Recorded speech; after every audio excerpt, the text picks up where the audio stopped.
Dr. Craig, I think we're seeing an increase in questions about abstract objects, being that you have done some work in that area.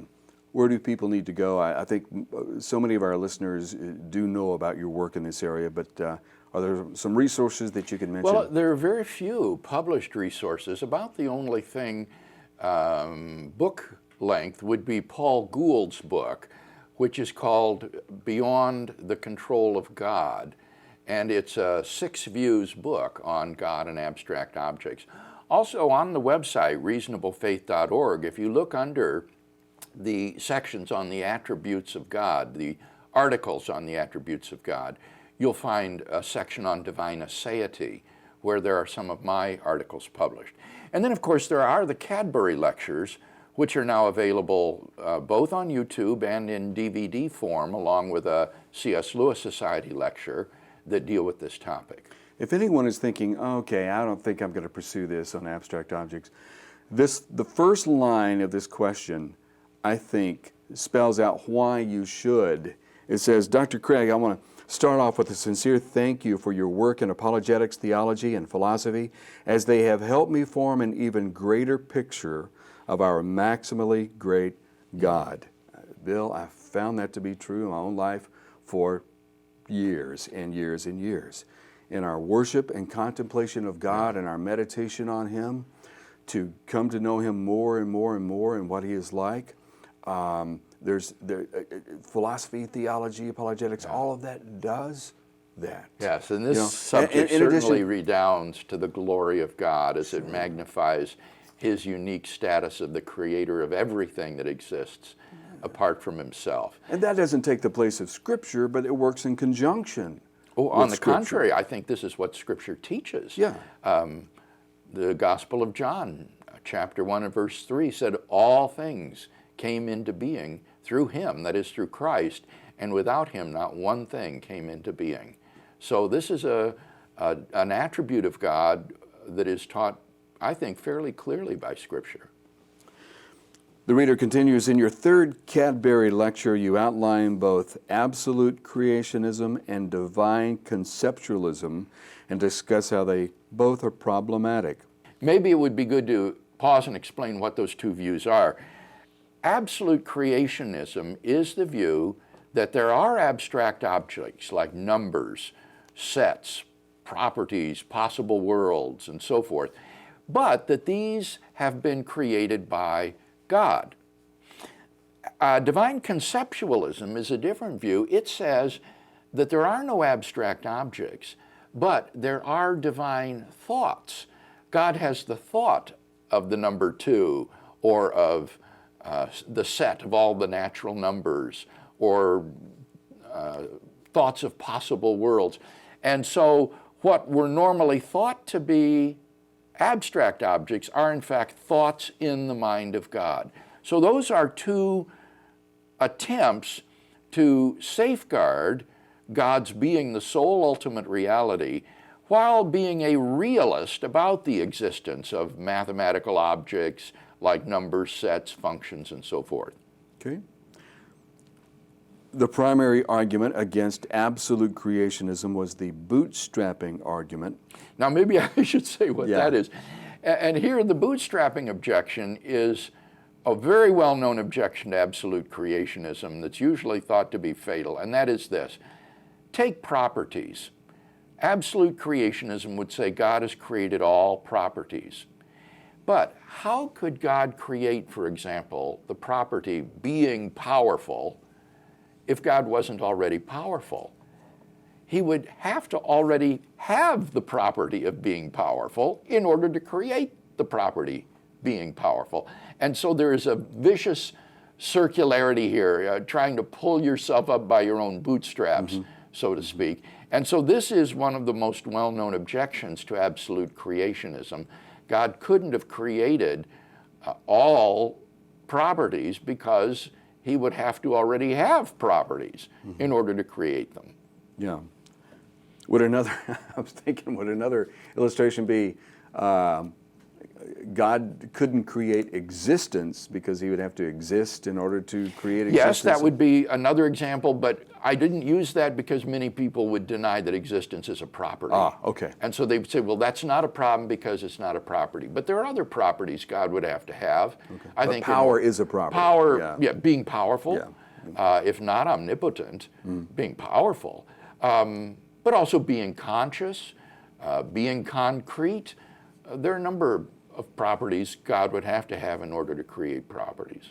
He continues, to my knowledge, this argument shows that absolute creationism is circular in asserting that the property power was created by God, since God himself must first possess said property in order to create.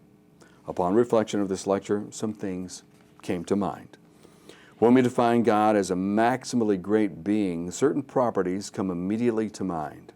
Omniscience, omnibenevolence, and omnipotence are the big three that come to mind initially. In discussing the Euthyphro dilemma, we see God as not simply possessing the property of goodness, but being the paradigm of goodness itself, from which all good flows. Can the absolute creationist elude to such an argument to avoid the bootstrapping objection by stating that God is the paradigm of power, that which all other forms of power are compared to or flows from? Does God exist because the concept of omnipotence exists, or does omnipotence exist because God exists? Neither. God is the paradigm of omnipotence. Why or why not does this argument work in defense of absolute creationism of all things apart from innate characteristics of God? All properties of God must naturally be flowing from God in this paradigmical way, thus not threaten the doctrine of his immutability and thus uncreated. Okay? I think that this is a good solution to the bootstrapping problem for the absolute creationist. He would say that prior to God's creating the property being powerful, God just is the paradigm of power. It's not that he has the property being powerful, he just is the paradigm of power. The problem with that, Kevin, is that it tends to undercut any motivation for being a realist about properties, because God doesn't need to have the property of being powerful in order to be powerful. So why be a realist about properties? Why would he then go on to create the property of being powerful and then stand in the relationship to it of exemplifying it? So this view, I think, is a coherent view. It avoids the bootstrapping objection, but it undercuts any motivation for being a realist about properties. So what this argument, I think, or answer actually does is to, I think, open the door to anti-realism and to say, well, why just not get rid of properties altogether? We don't really need them then. He then lists some premises. Number one, God is immutable, unchanging. Number two, God is omnipotent. 3, therefore the property power was not created, but found in God himself, existing concretely within God. God just is a powerful being. It's not that he exemplifies some abstract object. He just is powerful. Mm-hmm. And I think that's right, but that's an anti-realist view of properties. Okay. Okay, go ahead. Is it possible that every abstract object apart from God's properties were created by God, and every object that God possesses is found in God as the paradigm of that property? This to me doesn't threaten God's aseity, since God is immutable and thus is omnibenevolent or omnipotent or any other intrinsic characteristic identified with the maximal great being. If this argument is flawed using the property of omnipotence, how is it not flawed in the property of omnibenevolence when responding to the Euthyphro dilemma? It's not flawed. It is a good answer. It avoids the circularity.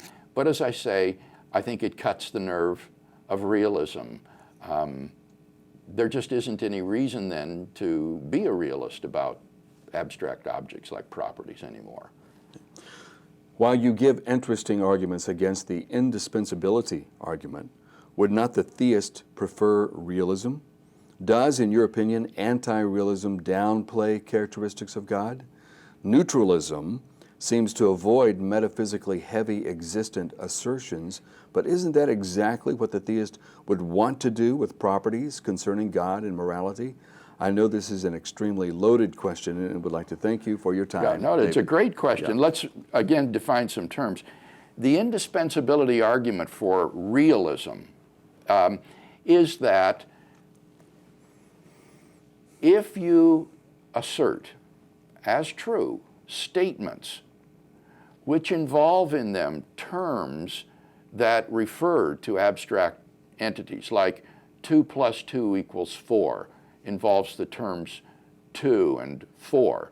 And if you assert that that's true, then you are ontologically committed to the reality of those abstract objects. Or if you say that there is, and then you assert an abstract object, that commits you to the reality of that object. So if I say there are prime numbers greater than 100, that commits me to the reality of numbers. And the claim of the indispensability argument is that we can't get along without such statements. We do assert truths that say there are such things, or we use words that refer to such things. And therefore, we're stuck with these abstract objects, whether we like it or not. They are indispensable when it comes to communication, language, yes. Reason.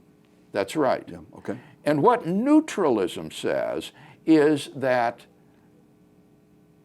the use of terms to refer to things and saying that there is or are things are not devices of ontological commitment. In ordinary language, we use those kind of expressions all the time for things that we don't think exist. For example, I say, there is a lack of compassion in the world today. Does that commit me to objects called lacks, which are out there in the world? There are lacks somehow out there? Or if I say there's a hole in your shirt, does that commit me to the ontological reality of holes rather than a shirt which is shaped in a certain way? If I say there are 5 Fridays in October, does that commit me to the reality of Fridays as objects in the world, in mind and language independent things?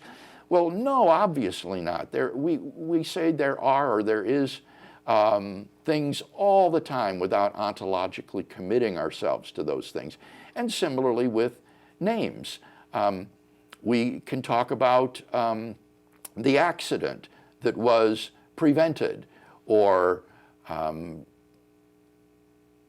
Pegasus, or Santa Claus, and refer to such things without thereby committing ourselves to the reality of those things. So neutralism would say this indispensability argument for realism fails because it's simply false that singular terms and informal expressions like there is, there are ontologically committing for their users.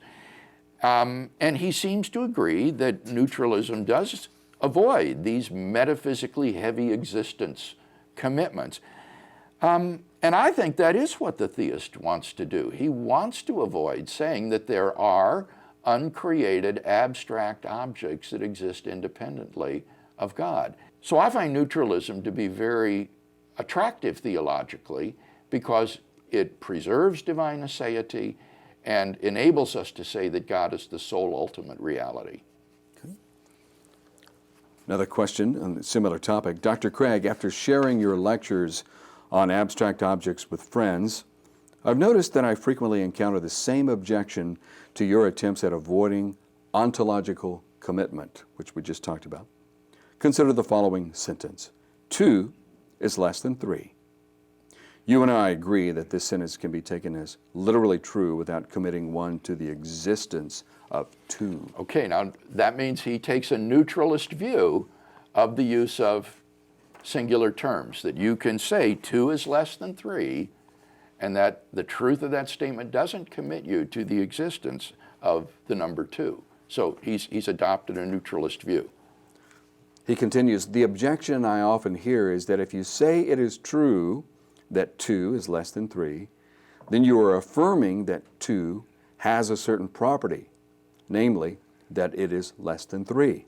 However, if 2 doesn't exist, then how can it possess properties? Okay, great question. There are actually 2 different anti-realist views about this subject. Alexius Meinong, was an Austrian philosopher around the beginning of the 20th century who believed that there are non-existent objects, things like the round square, the golden mountain. He believed that there are non-existent objects? Yes, centaurs, unicorns, things of that sort. So he would say that something can possess properties even though it's non-existent, that the round square has the property of being round and being square. Yeah. So Meinong would adopt the view that even though 2 doesn't exist, it has the property of being less than 3 and being an even prime number and so forth. Most, by far, anti-realists reject Meinong's view. They would agree that non-existent things can't have properties. But what they would just do is adopt an anti-realist view of properties. They would say that affirming that 2 is less than 3 doesn't commit you to the existence of a property any more than it commits you to the existence of the number 2. So you don't need to affirm that the number 2 in a literal sense exemplifies this abstract object, which is the property of being less than 3. One way to put it is to say that not every predicate implies a property. Just because there is a true predication, like 2 is less than 3, doesn't mean that there's a property as an abstract object being less than 3. And I think that it's very clear that not every predication implies a property. For example, consider properties like this. Kevin Harris has the property of being such that Indira Gandhi was assassinated when she was the Prime Minister of India. Now that's a true statement, a predication, but do you really have that property? Or does Kevin Harris have the property of being such that 2 + 2 = 4? Or being such that Alvin Plantinga taught at the University of Notre Dame until he retired to Grand Rapids? Those aren't properties that Kevin Harris possesses. So it's simply not true that true predications are sufficient for the ascription of properties. And the neutralist or anti-realist will simply say that properties don't exist, but nevertheless these predications are true. I've heard it put this way, Bill. I believe Pegasus exists, but Pegasus is not extended into space. That sounds more like the divine conceptualist view that we talked about, where Pegasus is an idea in the mind of God. Or some might say an idea in the mind of human persons. I don't hold to that view myself.